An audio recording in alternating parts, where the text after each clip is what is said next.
The atomic age has moved forward at such a pace that every citizen of the world should have some comprehension, at least in comparative terms, of the extent of this development, of the utmost significance to every one of us.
An island completely erased.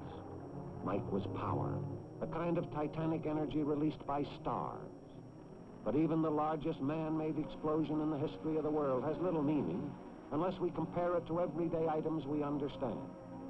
So at this point, let's replay the detonation. Go back and watch Mike in action once again. Remember those final last seconds? 5, 4, 3, 2, 1, T0.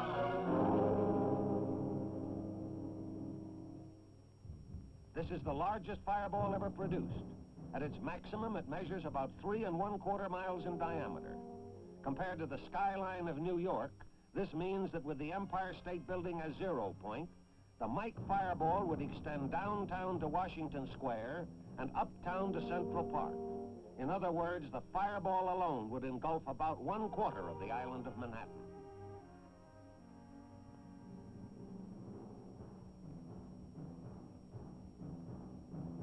The tremendous upsurge of air from the detonation rapidly pushes up the Mike cloud. Again, nothing of this height and width has ever before been witnessed. If the picture is stopped at this point in the cloud's growth, the height of the cloud is approximately 40,000 feet. This means that 32 Empire State Buildings at 1,250 feet per building could be piled one on top of the other before they would attain the cloud's height at this time, roughly 2 minutes after 0. Some 10 minutes later, the cloud approaches its maximum. At this time, the mushroom portion of the cloud has pushed up to around 10 miles and spreads out along the base of the stratosphere to a width of about 100 miles, while the stem itself is pushed upward deep into the stratosphere to a height of about 25 miles. The results of this tremendous power can be shown at the atoll.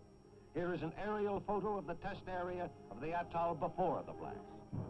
And here is the same area after the blast, showing the crater caused by Mike. The outlined island in the center is former Illugelab, the Zero Island. Sections of the islands on either side have been chopped off. The crater is roughly a mile in diameter, when it is illustrated that some 14 Pentagon buildings could be comfortably accommodated in this hole. The size of the Mike crater becomes more real. In profile, the crater gradually slopes down to a maximum depth of some 175 feet, or equivalent to the height of a 17-story building. The lateral destructive effects are the greatest yet observed from a single explosive device.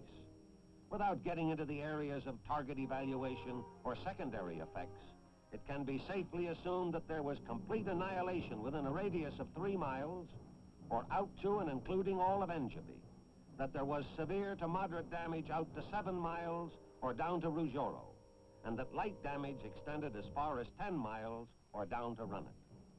Relating this area of damage to a city like Washington, D.C. would present a picture something like this.